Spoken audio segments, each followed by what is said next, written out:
This struggle, this what we call a pandemic, but really this stress on our body, mind, soul, spirit sometimes gets to everyone. So I say that to say, as we spend the next 50 or so minutes together, don't feel that you have to masquerade or pretend that things are normal. Things are not normal. We those of us on this show, we're not in hospice, we're not in the ER at the moment. You may have been tested for COVID. You may or may not know whether you have it, but things are not normal. So the shows for the last 9, actually since April, have been trying to indicate that this is a global war that we're encountering. It's a global warfare, and the murderers are us. The villains, the enemy is us. The virus is innocent. We are the carriers and the transmitters. So we are either direct murderers or complicity to murders. And I mentioned that to start off my shows, regardless of the topic, because that's just the way I feel. Since this is my show, I can kind of share my initial feelings. But on the uptick from a motivational standpoint, in terms of public health and breastfeeding and Black women and celebrating Black women and breastfeeding month and week and creating equity and all that, this show, reason I wanted to kind of persevere with this show is because we really are talking about our future health of our generations, even after COVID. This public health pertains to economic health, in terms of our social health, in terms of our mental health, in terms of our political health. Literally, COVID, in my mind, is the headline for any type of news story for the next 10 years. Whether you go to the Wall Street Journal, Bloomberg News, it doesn't matter. The impact of COVID on our economic system, the economic downturn, the global health, the global pandemic, people being out of work, people being sick, just sick. And I saw an article before we get started, everybody. I saw an article today about COVID kind of impacting heart disease, and just the ramifications of this unknown kind of situation that we're encountering is daunting. So I want to thank everybody for coming on the show this morning, to really take the time to kind of get dressed or not dressed, or at least to kind of speak halfway soberly, but don't feel that you have to masquerade or talk about things being normal. We could have done this show 10 years ago, 5 years ago, 30 years ago, and it still would be newsworthy. It's super newsworthy now in terms of creating equity for Black women breastfeeding in New Haven, because literally, although I don't have direct experience with breastfeeding, that's supposed to be a joke, everybody, but I thought I would kind of throw that in. The little research I've done talks about we really are providing kind of a healthy assistance to the newborns. And when I read about the impact and the importance of breastfeeding, we really need to be concerned about the generations, 2 generations, 3 generations, 4 or 5 generations from now, and how our babies can grow up healthy is certainly the key. So without further ado, this is the Tom Ficklin Show, and I have a series of guests with us. So again, we discussed some general questions, but let's kind of, I don't want to talk about reach the moment. I want to talk about who the people are on the panel, and have them they can throw in reach or care, or these acronyms, because regardless of governmental funding, regardless of institutional relationships, people will have to make this thing happen. Just your individual heart, mind, spirit, and soul. So I see a hand up, and I think is that Amelia? Yes, Amelia. So if you could go first, we're just going to go around with introducing ourselves and talking about some of our goals. But let's go around with the introductions first. Amelia, you're up. Thanks, Tom. Thanks so much for having this team on your show. I was actually just clapping for you, not raising my hand, but okay. I can go first if you want me to. All right, sorry. I appreciate your introduction. And yeah, my name is Amelia Reese Masterson. I'm working as a consultant with CARE, the Community Alliance for Research and Engagement in New Haven, which is a public health organization that's co-housed between Southern Connecticut State University and Yale School of Public Health. And I'm working specifically to help launch the breastfeeding initiative in New Haven, and just coordinate between partners who are already doing this work and have been doing this work for a long time. Excellent. Natasha, you're Good morning. Hey, Tom. So we're going to change your narrative so that after this show, you will have experience with breastfeeding, whether it just be education and awareness. Virtual, but not hands-on, I'm presuming. Virtual, okay. Virtual is fine. So thanks again, Tom. Natasha Ray, I'm the director of the New Haven Healthy Start Initiative, at the Community Foundation for Greater New Haven. And Harry, we know who you are, Sarah Gordon. Sarah, if you could, Sarah Gordon, who are you? Hi, so I'm Sarah Gordon. I'm the communications coordinator for CARE, and I'm helping lead some communication efforts specifically on breastfeeding in New Haven.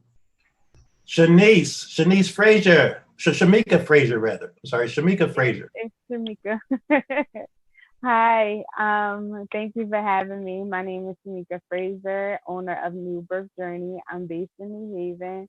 I'm a birth and postpartum doula and a breastfeeding counselor. I'm affiliated with CARE because I participate with 2 of their boards targeting breastfeeding. Shamika, just before I go to another person, you mentioned the term doula. Is that like D-O-U-L-A?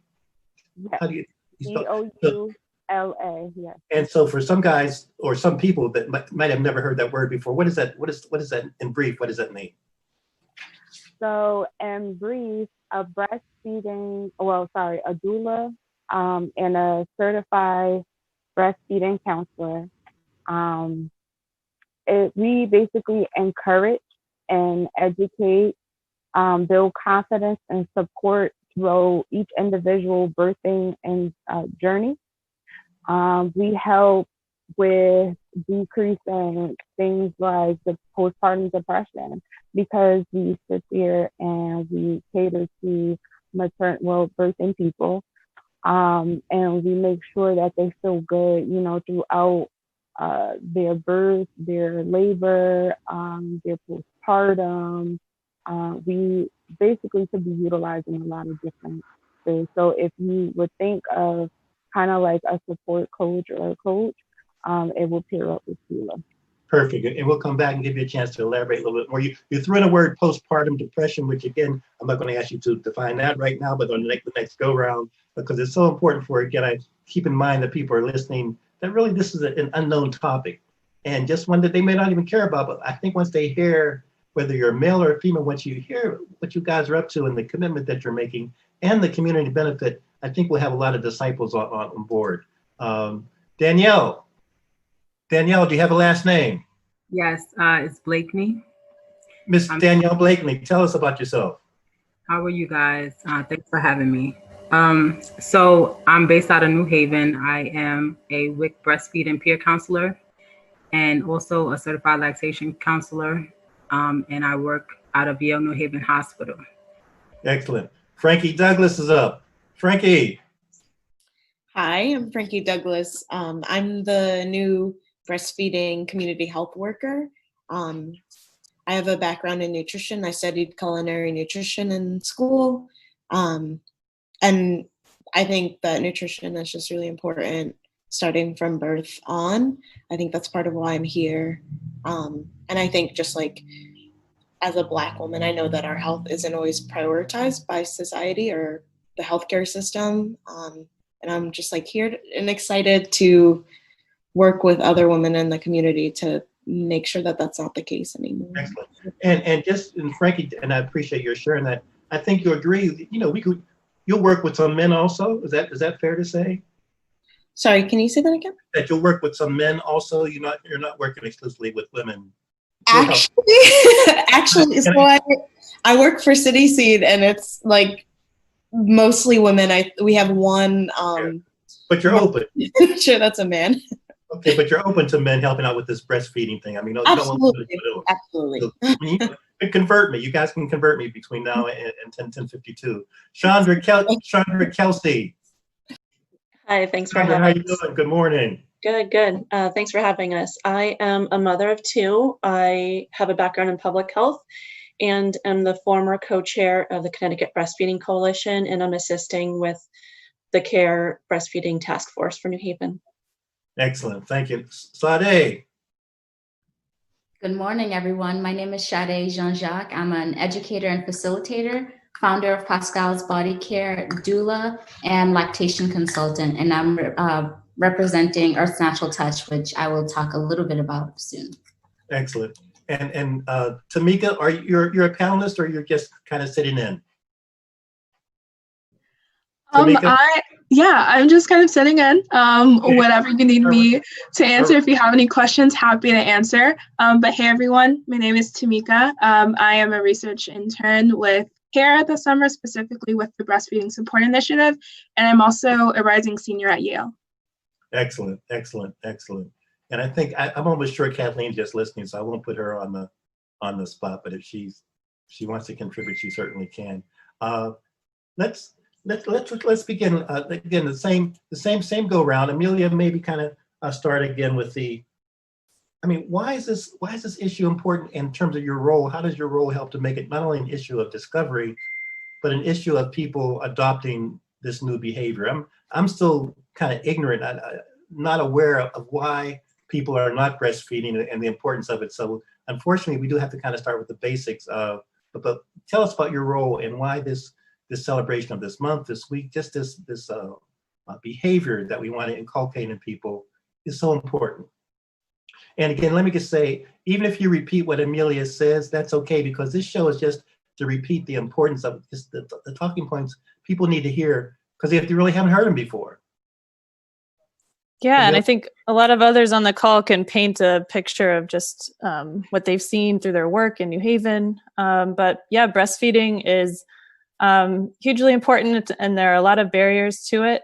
I'd say maternal health equity more generally is a huge issue in this country, with Black maternal mortality being 3 times higher than white maternal mortality, and with Black infants dying at a rate of 2.3 times that of their white counterparts.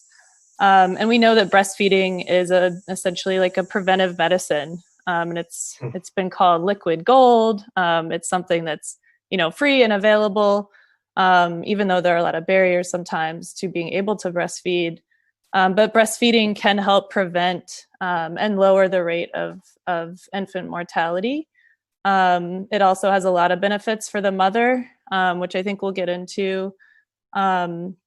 And in New Haven, particularly, we know that, despite all of these benefits that have been cited in research, is that the rates of breastfeeding there is a huge disparity in breastfeeding rates and longevity along racial and ethnic lines in New Haven. So we're working to address some of those barriers, structural barriers, racism within our institutions, and other factors that affect or that limit Black women's ability to breastfeed, or the supports that are there, particularly for Black women to breastfeed in New Haven. So this is a coalition of, doulas, certified lactation consultants, folks who work in the health field or in the service provider field, as well as researchers, and most importantly, moms whose voices need to be heard to highlight what those barriers are and how our work can address those barriers. Excellent. Amelia, you mentioned about 7 or 8 topics that would include 7 or 8 more shows. So I'm glad you did. So you definitely teased us. Frankie, weigh in. And I'm just going to go around, and again, given so many people are here and with such experience and commitment, I want to give everyone a chance to comment, amplify, say ditto, just to kind of weave in and kind of jazz it up with us. So Frankie, why don't you respond next, if you would, in terms of what Amelia had to say, and kind of throw in why you're involved and committed to this endeavor. Yeah, so I think Amelia touched on the importance of breastfeeding in like health outcomes. So that's really important to me. As I said, just like as a Black woman, knowing that like we aren't prioritized, that's so important that we are here doing this work to, start to change that. And other than that, I think just as a community member, knowing moms, I'm happy to be a part of this work. I was actually talking to someone. I'm studying to become a certified lactation counselor now. And I was talking to a friend. I had like posted something on my Instagram story about it. And she like messaged me. She's like, is that like a lactation thing? She's like, I really wish I like had one when I was breastfeeding. But she was saying that it felt too uncomfortable to like reach out to a stranger. So like, I think that's something that we can work on, like changing some of the like miseducation or like fear around seeking help and stuff like that. Just changing the whole picture. Chandra, before I come to you, Frankie, just elaborate in terms of your official role and your connection with the community in terms of breastfeeding. So I am the community health worker, and part of what I'll be doing is coordinating and facilitating the community advisory board and the community advisory board's meetings. And I can talk about that more later. I don't know if you want me to get into that now. And then the other thing I'll be doing is assisting care staff with like outreach and sort of talking to the community and conducting interviews to get community input on like how we can better do the work and better do data collection. Good, thank you. And we'll certainly circle back to you. Chandra, you're up. Miss Chandra Kelsey. Hi, I just want to really echo Amelia's point. Just looking at the data that's coming out of the hospitals in New Haven, we're seeing huge swings with those mothers identifying as Black or African American in the past 6 months. And there's definitely some work that needs to be done from providers, society, and just looking at the numbers, it's a little heartbreaking that this is what we're up against. I've done work in the past. I'm a public health practitioner, and I've never really done the deep dive into addressing this through a racial and equity lens. So this work is very important to me, and that's why I'm here. Great. So I guess before I come to you, Chandra, what are some of the obstacles that you're perceiving, again, as a guy and just, you know, someone who's a little bit, I mean, I'm some days I'm semi-retired, so kind of bear with me. What are folks not doing? What's the problem here? I don't even know how to answer that in a short, concise answer. You want people to breastfeed. Yes, there's so much stacked against them. There's historical issues, systemic racism within healthcare, health insurance, access to information, culturally appropriate information to providers, getting information to patients in a timely manner. It really runs the gamut. And with the work that we're doing with Reach and Care, we're going to be collecting data to see what currently is the situation, what moms are experiencing, to get a better understanding how we can help this problem now. Okay, so in a basic sense, again, I'm not trying to simplify things, but I appreciate the complexity that you've alluded to.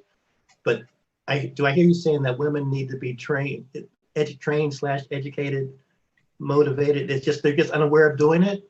I don't know if it's that. It can be family members not being supportive, employers not allowing women to pump. It's really a societal shift that needs to happen with the culture of viewing breastfeeding. Boy, Sade, please.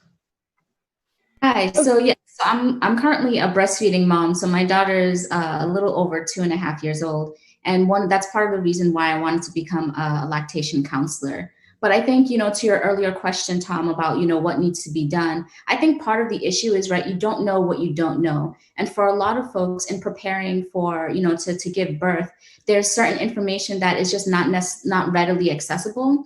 I was lucky to have benefit from meeting with an IBCLC, which is an internationally board certified lactation consultant that was at the hospital that I gave birth at Yale New Haven. It would have never crossed my mind to reach out to a lactation counselor, even though I was having difficulties with breastfeeding early on, specifically with latching. I also got lucky because at my daughter's pediatrician's office, the nurse practitioner that we were seeing regularly was also an IBCLC. So I really got lucky in having access to these folks, but it would have never crossed my mind to really reach out to them. And I don't know where I would have been in my breastfeeding journey. Probably not breastfeeding still over 2.5 years. Yes. Natasha, I guess before I come to you, Amelia, because this is radio and though people can access the shows afterwards, but sometimes people have to come and go and can't stay with us for the total 52 minutes. If people want more information, if they want to know why we're celebrating Breastfeeding Week in terms of from a Black perspective, what kind of information is available for them to kind of follow up, be in touch, learn more about really this kind of like, my mind is just bewildered with, in a good way, with the need to kind of be this be a public media maven. So, yeah, I mean, I think if you're a mom and you want more information, going to someone like Danielle, who's on the call, who's a WIC peer navigator or a WIC peer counselor, can give you specific information to support you in your breastfeeding journey. I think if you're just interested in the issue more as an advocacy issue or want to get involved, you can join or attend a New Haven breastfeeding task force meeting. So we meet on the third Fridays from 2 to 3 of every month. You can check out CARE's website to learn more about that. So I'm going to just put the link, or Sarah actually just put the link in the chat. So it's carenhv.org/reach. And then we also have a celebration of Black Breastfeeding Week coming up next Tuesday, August 25th from 1:30 to 3:30. Everybody's welcome. If you are a breastfeeding mom, you're supporting a breastfeeding mom, you're pumping or you're pregnant, want to learn more, this is a great chance to connect with services in New Haven. Excellent. Natasha, if you can remember what Amelia mentioned maybe 10 minutes ago, because you listed 5 or 6 really very good points. And then just kind of throw in also, you've been involved with this, well, the issue of maternal health. I don't want to date you, but I would say for, well, let's just I am timeless, Tom Ficklin. Eternal. Yeah, every moment's a blessing and an eternal present. Yes, so turn to your timelessness, and which we certainly appreciate. Talk to us a little bit about respond to what Amelia mentioned and kind of your current involvement as well. And I will do that, but if you don't mind, I just want to tag team with Amelia momentarily, because I think in order to do this program justice, we need to start and have this conversation in the backdrop of the history of breastfeeding in Black women and what that means. Okay. Right? So Amelia, I know that you've jotted down some things, so you put those out there and I'll pick it right back up. Thanks, Tom. You want me to start with that history, Natasha? Or I do. You want to? Okay. Yeah. So, yeah, I think there's a really harmful history to breastfeeding and Black motherhood that's important to shed light on when talking about this issue. So when in the context of slavery, Black women were often asked to wet nurse their slave masters' children. And this is something that also diverted support and nutritional support and bonding that they could have been providing to their own children.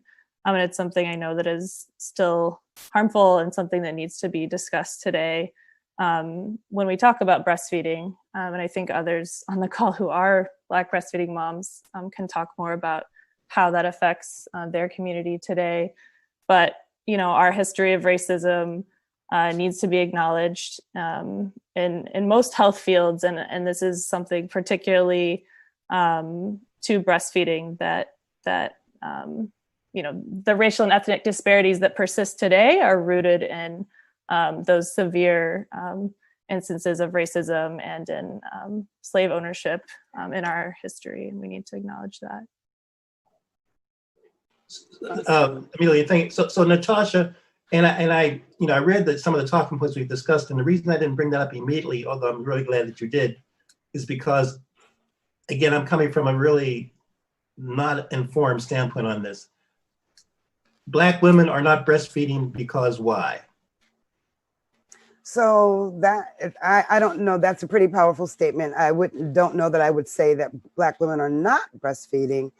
I just know that there have been challenges with Black moms breastfeeding, whether it's generational information that stems from what Amelia just talked about, right? So if I'm a mom and I live with my grandma, maybe those are her thoughts about it, so I adhere to it, right?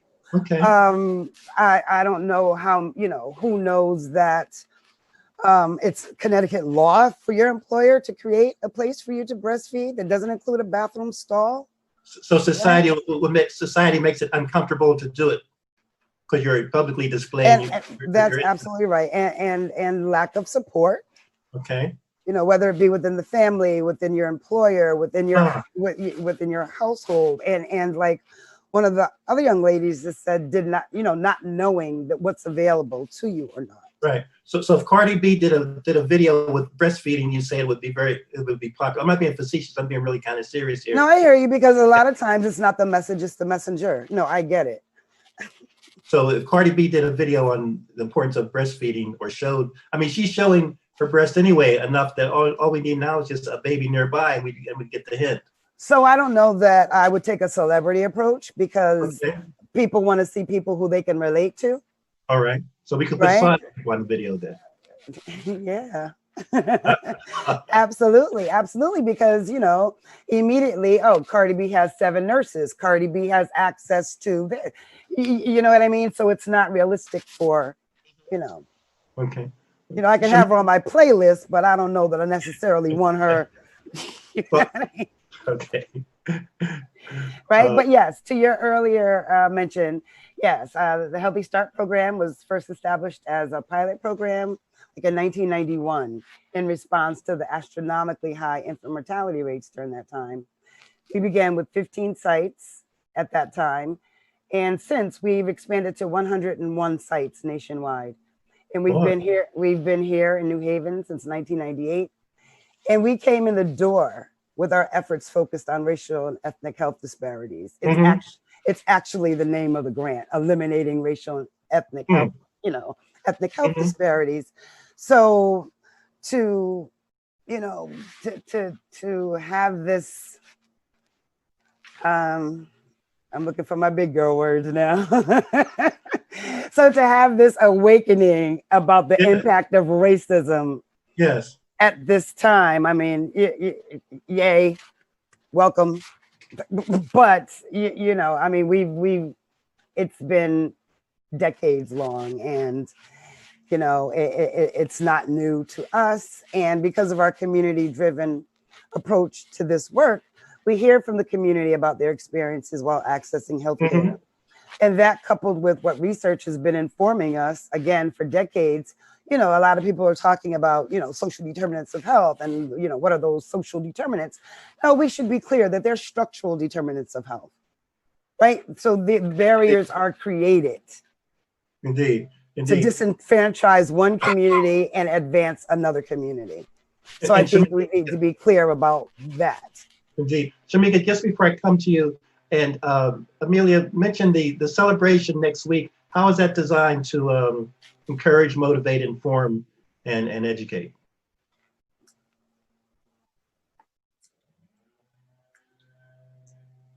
I'm sorry, was that a question for me? How's the celebration? Yeah, well, I mean, others can chip in, but the celebration next week, I'm just trying to tag team with Natasha's point that we are at a historical moment where sometimes we're preaching to the choir, but again, we're reaching new people now, and people's antennae are have at least been stimulated. How is the celebration next week designed to educate, to motivate, to stimulate people's adoption and participating in this movement with their body? Yeah, so it's a celebration in partnership between Healthy Start, Yale New Haven Hospital, WIC, and CARE. And Danielle has been a big part of planning it and organizing for it. So I'll let her say more about it. But it'll be celebrating Black breastfeeding, giving out resources for breastfeeding support in New Haven. We actually have like a virtual nurse-in on the call for moms who are participating, a chance to share stories and experiences, receive you know, a certificate, and just answer questions about breastfeeding that might come up. I think there's a quick quiz. Yeah, got some fun icebreakers. So Danielle, let's give you a chance to get some props since you've been laboring in the vineyards, making this effort help be a success. Tell us about it a little more. So we have joined the two. The first week of August is World Breastfeeding Week, and then the last week of August is Black Breastfeeding Week. Initially, we were going to have 2 separate celebrations, but then COVID happened, so we decided to combine it, but still have the focus on Black mothers breastfeeding. So I'm actually hosting it, I guess. All right, good. So you're the celebrity. You're better than Cardi B. No. Well, I didn't really get into the background, but I do have 3 children. I did breastfeed all of them, and that has afforded me the opportunity to do this work. So Daniel, tell us what kind of made how are you able to engage in that behavior, whereas others have not? What was the stimulus? Was it your doctor? Was it your pediatrician? Was it your family? What gave you that motivation to kind of make that leap? It was actually my older sister. I have 3 older sisters, but this particular one, she has 6 children, and she breastfed 5 of the 6. Mm-hmm. And we come from low income Medicaid background, but she, overcame whatever. She kind of gave me some misinformation, but I just went with it, and it worked out. Mm-hmm. And I didn't have any help. And, she said, it's going to hurt, but you're going to be okay. And it hurt, and I was okay. So I just believed her. It was just like, okay.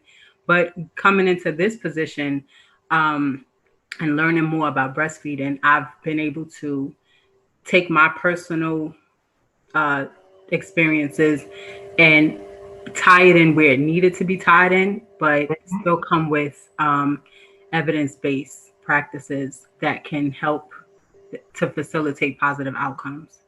So, but yeah, it's been a journey, and I'm looking forward. I also wanted to say that, there's so many different reasons why it's not that they don't breastfeed.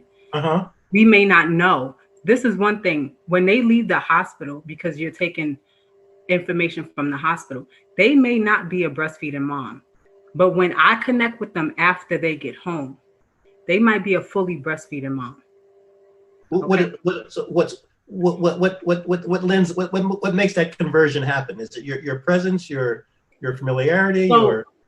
Because I build relationships with these women prior to them delivering. Okay. Right? So maybe something in the hospital happened where the baby had low blood sugar, or the baby had jaundice, or the baby was in ICU for a little while, or something like that.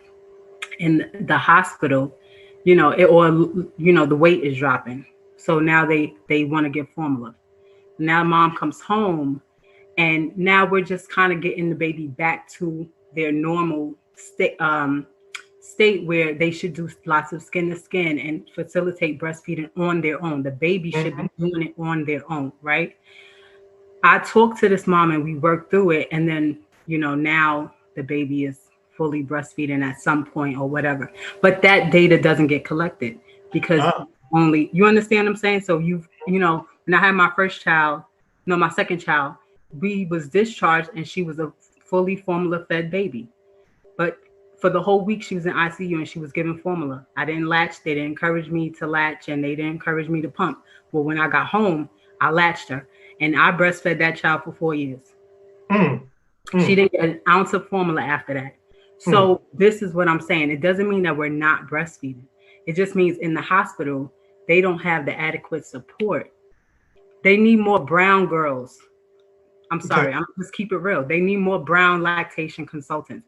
IBCLCs, they need more brown IBCLCs, because this is who they can connect with. They understand that when they see a white woman coming in, they guard it because they don't know. They like, she don't know me. She don't know my struggle. And it goes beyond breastfeeding at that point, because she needs a personal connection. Oh, really helpful. And Shanika, I have not forgotten about you, and she and Nora, I have not forgotten about you. We have 11:36, so about 15 more minutes. And I apologize for going from subject to subject, but there's just so much we want to get in. But Shamika, kind of tag team a little bit on what was just mentioned about that early stage familiarity and the relationship building. Yeah, so being a breastfeeding counselor, one of the things that I have noticed, to piggyback with what they're saying, is how much moms don't know, and how much they're like, well, what is this, or why should I do it, or what does it mean, etc. When I was a young teenage mom, so with me being a young teenage mom, I didn't come from initially a lot of information just offhand about breastfeeding and what does it mean, what can it do, etc. Because I was young and pregnant and not knowing, I was like, well, I need to know what's going on with my body and what am I doing, and etc. Once I had ran across words like lactation, I started to get really curious and going, oh, okay, like, what is this? Oh, my body does what? Like, okay, so I want to learn more about it. At that time, even being from New Haven, I cannot recall like just walking around and being able to point out a place. The places that we've known were WIC and actually your OBGYN or your midwife. And doing that, it wasn't discussed in a lot of depth. So it left me like really curious. Luckily now we have care in place that contains a lot of plethora of knowledge and information support and breastfeeding individuals on their journey. I wish we had cares back then, but or I would have known about it, because what happened was I ended up having to seek out a lot of information. I remember leaving my doctor's office with tons of pamphlets about what is it and what does it mean, why is skin to skin so important, and just going amongst that lactation journey. Leonora, please share it and chip in a little bit, because we had a chance to talk on Tom Ficklin's show about time flies, perhaps 2.5, might even be 3 years ago, but at least 2.5 years ago. And you've been involved with this passion and this really commitment and movement for some time. So I'm assuming you've heard some of the comments thus far. Any thoughts that you'd like to share? Peace, everybody. So yeah, I actually do. I came just to be a guest. I didn't expect to speak, but there were a few things that I did want to touch on. And one of the things was pertaining to the hospital support that Danielle was talking about. We know from studies that have been done that there's a lot of racial discrimination and inequitable treatment that goes into how nurses and hospital staff are caring for their patients. So, for example, white women who have the opportunity to room in with their babies and to not be given pacifiers. Then on the other end, you have Black women who are offered pacifiers and formula and samples and coupons and all of these different things. So we need to really start looking at these hospital policies and the bias that's in the system. I don't really like to say that it's all about how much the person doesn't know, although there is a lack of knowledge there that we can all improve on, but there's also the opportunity for support systems to be put in place, because the majority of the women who are successful are doing that because they have support systems in place. So that can be like peer support, or it can be family support. It can be support at their religious organizations or whatever it is. They are seeing it, it's familiar to them, and they have people that they can go to and ask questions and things like that. Without those things in place, even at the workplace that was mentioned, you're more likely to not do it. And so this is why Black doulas are so important, because that cultural concordance of care that Danielle mentioned again is really important. And we have the opportunity to influence people, to impact their attitudes about breastfeeding, and whether that be initiation or duration or exclusivity. We really have that opportunity to touch them in those ways, and even their families, to get them involved. So, I mean, there's a lot. The conversation just touched on so many different pieces, but I just wanted to throw that out there. Definitely. Thank you for sharing. Believe it or not, it's around 11:42, and so we're going to go for another 10 minutes. I want to give everybody a minute or two, just in terms of, and I use the term closing comments, but literally I don't want you to have a chance to kind of speak about what's on your mind, your commitment to this cause. And if you could throw in what your vision is in terms of even the long-term stand, the long-term strategy. How do we offset the disparate treatment and create that more equitable environment moving forward? So in terms of the long-term goals pertaining to breastfeeding, would be helpful to kind of hear how you see your role in that regard. Amelia, I'm going to start with you, then we'll go with Natasha, then Shamika, and Danielle. And if I have time, we'd like to have Frankie and Sade and Tamika speak. But so again, we want to kind of focus on your you have a minute or so to kind of just speak about what's on your heart, mind, and soul at this moment in time in terms of your role regarding equitable treatment and how we can build an infrastructure that's long lasting, that's sustainable, where we don't have to regress and create the wheel once again. So Amelia, if you kick us off. Yeah, I would say we have a really urgent need to center the voices of Black women and their families in this work. The CDC has a campaign right now that's called Hear Her, and it's just emphasizing the importance of listening to moms when they speak about, what's going on with them. And I think during the postpartum period and around breastfeeding, listening to Black moms, especially for healthcare providers and service providers, listening and responding, I think is urgent and critical. I also think, one thing we're starting with at CARE via a messaging campaign that Sarah's helping to coordinate is messaging, specifically calling out clinicians and calling out care providers within healthcare institutions around bias and around racism. And I think we need to start there, basically addressing what Sayana was talking about. Perfect. Natasha? Absolutely. So the type of changes that we're talking about and advocating for, they need to happen at an institutional level. So to talk about what policies are in place, what are the practices? How can we as a collective create change to better serve our families? We also need to focus on unlearning. Some of the things that are still taught in the medical schools today are completely inaccurate depictions of our Black communities. And perhaps there's a shift on how we measure breastfeeding rates. Instead of measuring the outcome downstream, where we talk about what moms are doing and what moms are not doing, how about how low that number is, how about we go upstream and measure the structural barriers and see how high those numbers are? So I'll give you another 20 seconds. You're on the roll. So tell us how you really feel. Tell us how you really feel, Natasha. Don't hold back.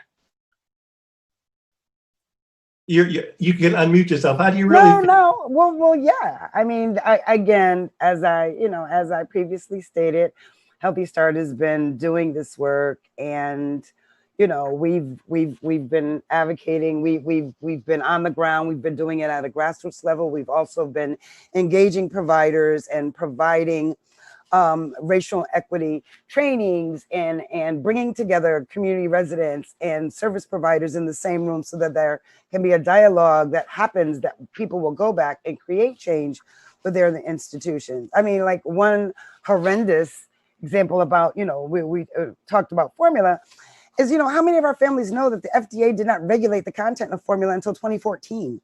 2014. So there could have been junk in there prior? Could have been. Absolutely. Okay. So okay. yeah. So yeah. Right. Okay. I'm a little sensitive here, Tom. All right. Let's move on. Shamika, please move on. Let's give Natasha a chance to take a deep breath. Shamika, please. Yell us out. Say something. Anything.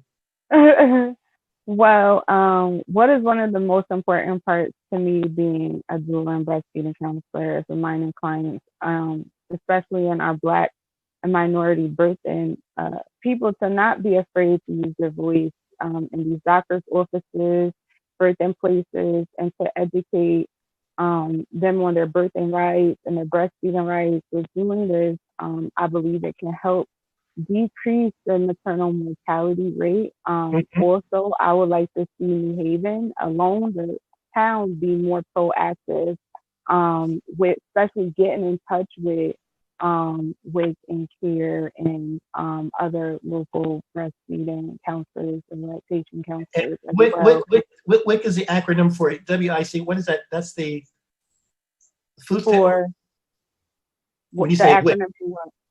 WIC, the women and children. Okay. Women and children. Women, infants, and children. Okay. And so yeah, I just was basically saying I want to see New Haven, get more interested in bringing to these tables some of these awareness with these organizations that we have, maximize on what we have versus what we don't, because we can get to the don't once we get what we are coming for to start moving.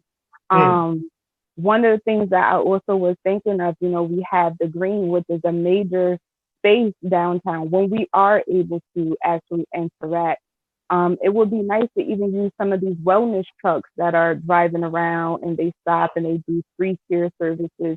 Even start maybe doing a feminine or maternal care service, have it parked on a green, maybe hold a small little event or sphere and get information out there, have them interact with others, certified breastfeeding counselors or certified lactation counselors or IBCOCs or doulas around the community and even further out, if we have to, and utilize these organizations that are providing so much information for local residents and further than that, especially right now where, a lot of things, we are moving moms left and right. Like, we want to start decreasing a lot of these numbers and encouraging especially Black and minority moms to start really speaking up, as well as them not just speaking, but being educated and informed.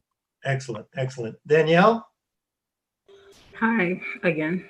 So for me, I'm realizing maybe like reaching out to some of the doulas and talking with them, that the struggle for us helping Black moms are the lack of colored IBCLCs.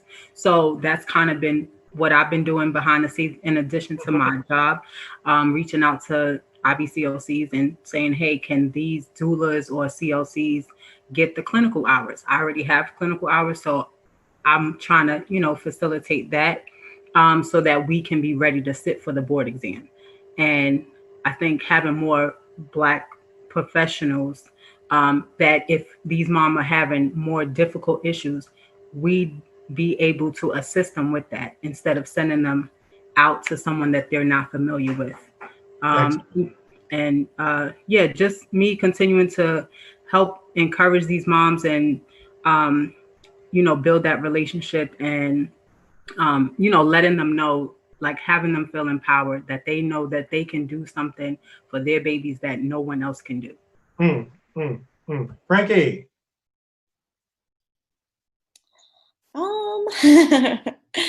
Let's see. I think one thing I mentioned earlier is that we'll be working with the community advisory board. Yes. And like part of my job is, again, facilitating that.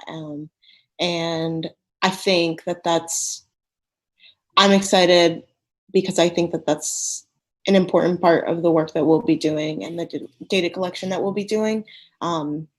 Because the community advisory board will be comprised of women who have experienced breastfeeding or have experience working with breastfeeding mothers.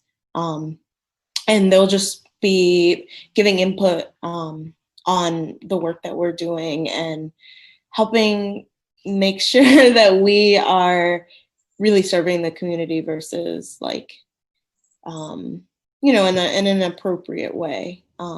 Great. Are you excited about your new role, Frankie? Yeah, this is like kind of my first week and a half. So I'm like, I don't have a bunch to say, but I'm getting there. You're there. Excellent. Sade. Yeah, I think what everyone said is spot on. And the one thing that I wanted to lift up while we're talking about representation, specifically among CLCs and IBCLCs, that while representation matters, it doesn't matter if they're pulling from the same knowledge base and coming from the same curriculums that these folks that are perpetuating these harmful systems have. So there needs to be an intentional commitment to learning about these systems of oppression that are impacting us both in the birth space and impacting breastfeeding rates. Because I've also met and spoken with some people that it's just gone over their head, and they may be an expert in their own experience, but understanding systems is something else. So with that, I think that, we certainly need to continue to disrupt these systems that harm us and don't recognize our humanity, and connect the work that we do within the breastfeeding space with maternal and infant mortality, because we can't separate the two. Very well said. Chandra, Miss Kelsey, Chandra Kelsey, are you still with us? My connection's a little spotty because all my kids are on devices. So, kids, yeah, that's what we're talking about. Kids. You have about 10 seconds, Chandra. I'm so glad that you're providing this space to have this open conversation, and to highlight the work that's being done. And while representation is so important, we know that this takes time, and I think we're all really committed to doing the work and lifting up moms, especially Black moms, and those that are seeking to become CLCs, IBCLCs, pediatricians, OBs. We need you. Excellent. Sarah, just before Harry gives us the hook in terms of care and our communication efforts, I mean, that's so key, because we're going to keep this movement going. This is not just a one-shot Tom Ficklin show. We want this to be top of the line news for the next for a while. So how's care going to kind of help to get the word out and help to publicize and to really just disseminate truth versus falsehood? Well, so basically we're starting off, as Amelia touched on, trying to address some of the gaps of knowledge that physicians have and address some of the barriers that we've been encountering with that. So getting communication that's informative and uplifting the voice of Black moms is really the priority here. So that the first part of our work is working with the medical community, and then the second part is really just uplifting these voices and building that community support and making sure that every voice is heard in New Haven for Black moms breastfeeding. Excellent. Again, Harry's going to play the music shortly. Amelia, talk to me as we kind of conclude. I did a little research. Well, I shouldn't have research. I read a few articles this morning, and the nutritional benefits are like knocking my socks off. The evidence about the nutritional benefits of breastfeeding. Would you care to elaborate on that? I mean, just reading the list it helps with the immune system. It might help with diabetes, preventing diabetes. It might help with your not gaining weight. So I mean, as a layperson, just reading the benefits of the nutrients, the mother's body, mind, soul going right into the baby versus a manufactured representation. Sorry, trying to unmute. Yes. So breastfeeding is liquid gold, and it's the baby's first food. It provides increased immunity, reduces allergies, helps prevent against type 2 diabetes and asthma and childhood obesity. So these are all things that are, burdening our communities, and the higher burden is on Black and African American communities in New Haven with regard to these childhood diseases. And I think breastfeeding can be a good first food and preventive medicine that can help kids going into childhood and later into adulthood, with also benefits for moms. So it helps her recover faster, lower risk of developing breast and ovarian cancer. And then there's just bonding that happens between a mom and her baby that breastfeeding facilitates. There's lots of other benefits too, but I'll stop there.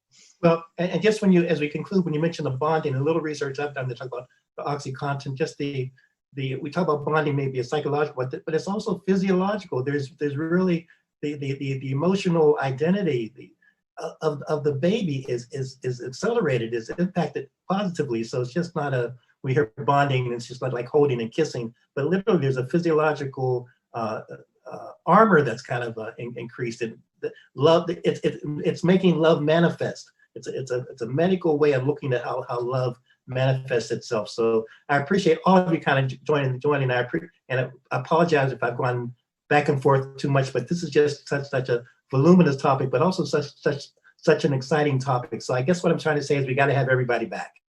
That's my only fallback, that I need you to kind of make the commitment to have to another show perhaps in a few months on this topic, because the infrastructure issues, the issue of equity, the issue of racism being a public health crisis, that's not going to go away immediately. And so it's only by the sustained movement that we can make this happen.